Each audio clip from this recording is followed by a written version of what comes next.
De volta com o programa Ação Nacional. Estou com a presença aqui de Reginaldo do Carmo de Aguiar, psicólogo clínico, cognitivo e comportamental, e também a presença do coaching Marlon Domingues da Silva. Nós estamos falando sobre carreira e a síndrome do impostor. Bom, deixei no último bloco a pergunta, né, no ar, a questão desse relacionamento do chefe com o colaborador.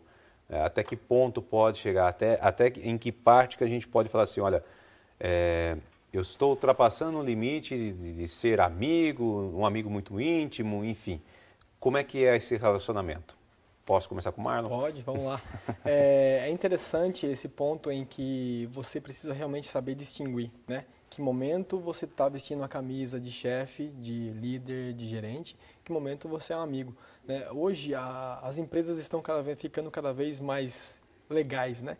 No sentido de que a abertura, né? Você tem uma tranquilidade maior no ambiente, você tem uma liberdade maior no ambiente que você trabalha. E com isso, a tendência é que você tenha amizades mais, né, mais próximas com as pessoas que são seus chefes, né? Mas se não houver esse cuidado na hora de dar um feedback, na hora de ter uma correção a ser feita ali, uma areia a ser aparada, se você não souber realmente impor como papel e vestir aquela camisa, pode ser um problema. As pessoas podem confundir e elas confundem. Então é importante se distinguir, deixar muito claro, até mesmo para a sua equipe, né? Iniciando o trabalho, ó, aqui eu sou, né, o líder, o gerente, o supervisor, a hora de almoço, e assim por diante, né? As pessoas precisam ter essa clareza, né? É assim mesmo? É bem por aí. É um ponto bem delicado, porque quando nós falamos de cultura brasileira, nós falamos em que há mais a proximidade entre as pessoas dentro de uma empresa. É muito interessante, né? Quando você lê um artigo para comparar funcionários norte-americanos e funcionários brasileiros, o que a gente vai percebendo, né? Nos Estados Unidos, há esse distanciamento muito claro. Chefe é chefe e o outro que trabalha ao lado dele não pode ter tanta proximidade. No Brasil, tem essa proximidade.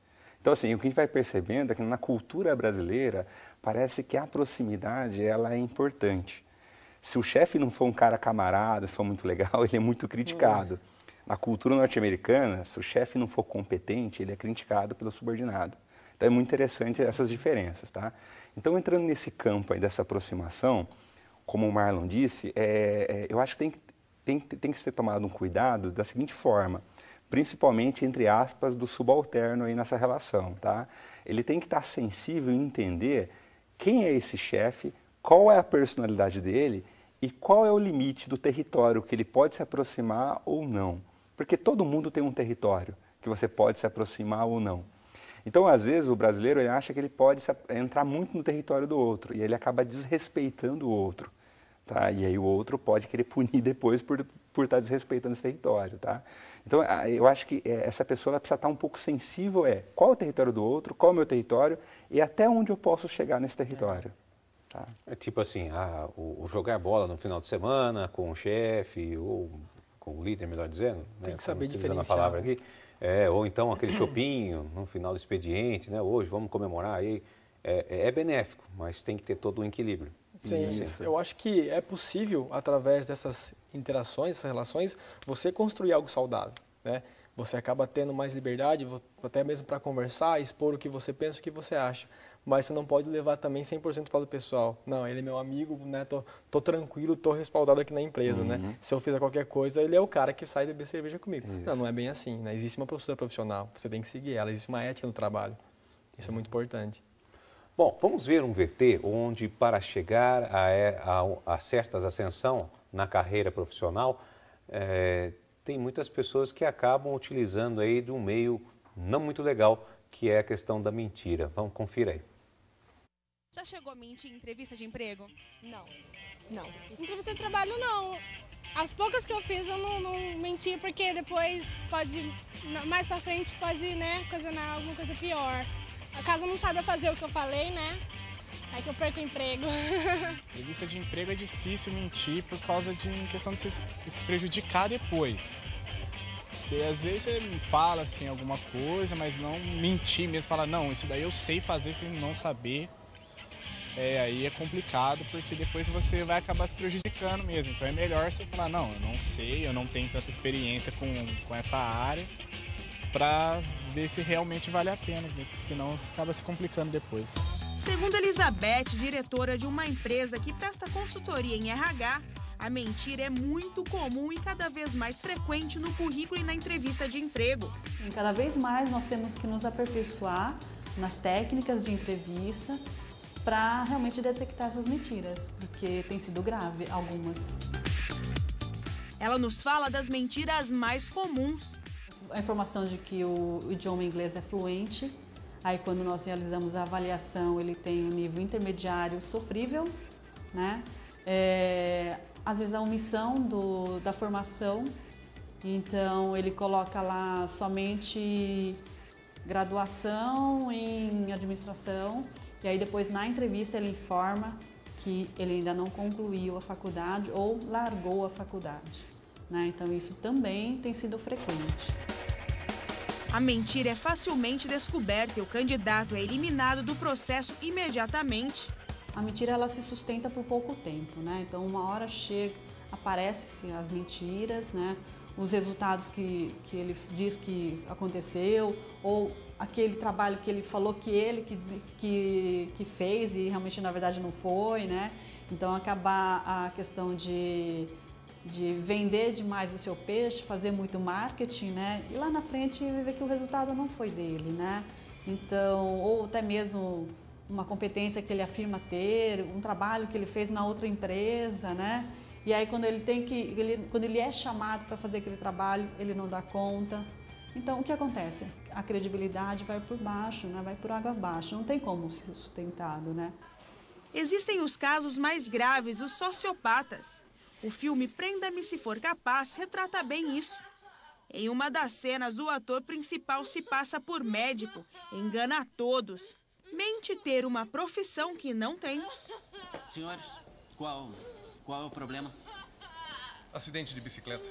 Tíbia fraturada 12 centímetros abaixo da rótula.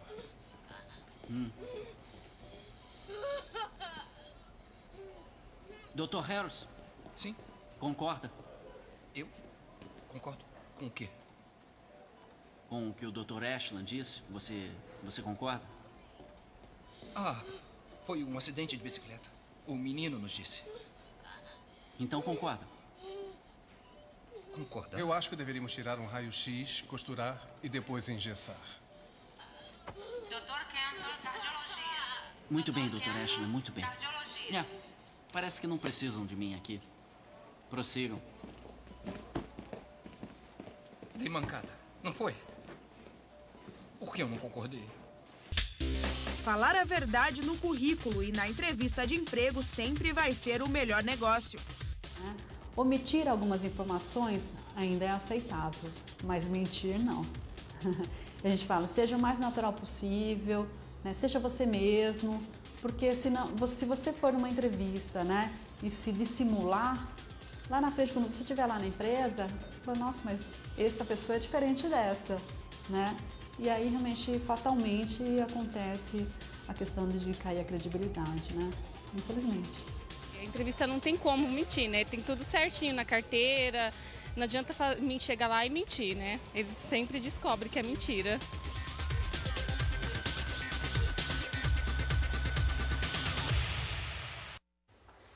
Bom, e aí, Marlon, vale tudo para chegar ao sucesso na carreira? Como a gente viu algumas coisas aí. Depende muito do que é esse tudo, né? É bem interessante que dentro do coaching a gente trabalha muito a validação da meta do coaching, né? Então, antes mesmo da pessoa executar, a gente faz uma série de validações, verificações para ver se é sustentável. A gente usa o termo ecológico. A sua meta é ecológica, ou seja, a sua meta, de uma forma, ela interfere na vida das pessoas que estão ao seu redor ou no ambiente no qual você se encontra? Se sim, então o que a gente pode fazer para que isso não interfira? Porque uma vez que a sua meta não seja sustentável, vai chegar num determinado ponto que você vai cair, você vai voltar para a estaca zero. Então, vale tudo?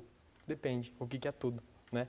Então, como evitar esse tipo de comportamento aí, Reginaldo? Da mentira? Que a pessoa, primeiro, vamos ser sinceros, né? Já é um bom começo. Você fala evitar a mentira no sentido da pessoa? Da pessoa, no caso dela chegar no emprego e falar que nem a gente estava citando um exemplo aí no trecho dessa reportagem.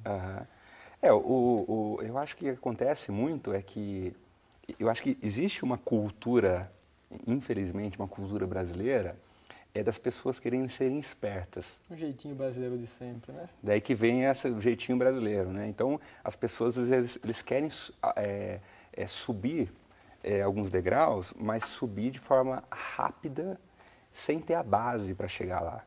Então, como se disse no VT aqui, quer dizer, a pessoa não tem o inglês, ela não se preparou, né? Ela não sabe falar bem o inglês, mas ela diz que fala bem o inglês. Então, ela não está preparada. Então, ela quer passar para o degrau 8 sem estar preparada. Tá? E o que vai acontecer é que ela vai chegar no degrau 8 e ela não vai conseguir sustentar aquilo. Porque ela vai ser testada nesse degrau, né? E aí ela vai cair. E quando ela vai cair, se ela estava no degrau 6, ela vai cair para o degrau 4. Porque agora a imagem dela vai estar manchada nesse ambiente profissional. Né?